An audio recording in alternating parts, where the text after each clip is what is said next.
darling. Oh. Ay, mag-i-spray na pala siya rito. Teka.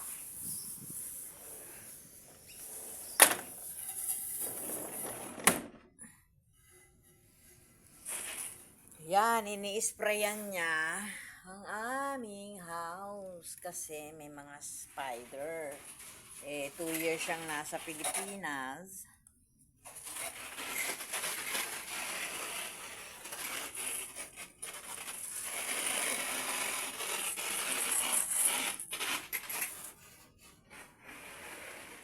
Kaya kailangan maglinis.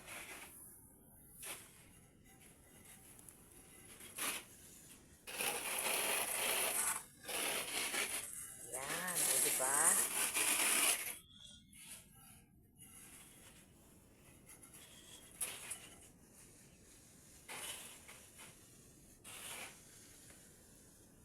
Cleanliness is next to godliness always, diba? So, ayan, bubuhusan niya yan ng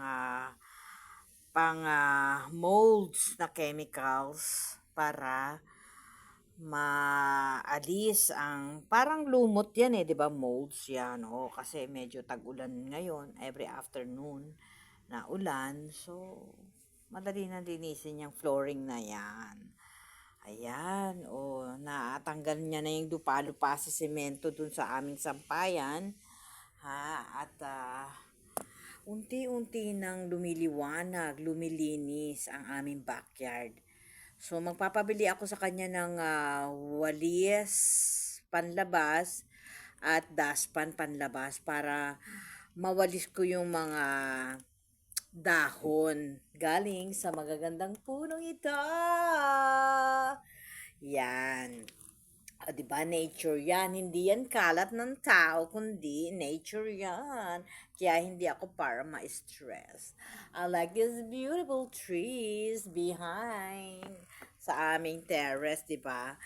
Ito talaga yung maganda yung wala ka na sa city. Yung mga maraming sasakyan, maraming tao. Ito na yung talagang tamang age na nandito kami. Ayan, sa aming pagbabakasyon. Ayan. Ang sipag ng asawa ko talaga. Naka-assign siya sa outdoor. Ako naman, indoor. Diba? Ang linis na rin ng aming bahay, loob bahay. At inaalis-alis ko na yung mga hindi namin kailangan. Yung mga collections ni Mother Jean, andyan pa rin. Dahil mahal namin siya. Ayan, tatanggalin ko tong TV rack na yan. Ayoko niyan na kailangan nasa wall na yung TV. So, ayan, 'di ba? Ang linis na ng bahay namin dito sa aming bakasyunan. So, magandang umaga sa inyo. Ang ganda ng araw. Bye-bye for now.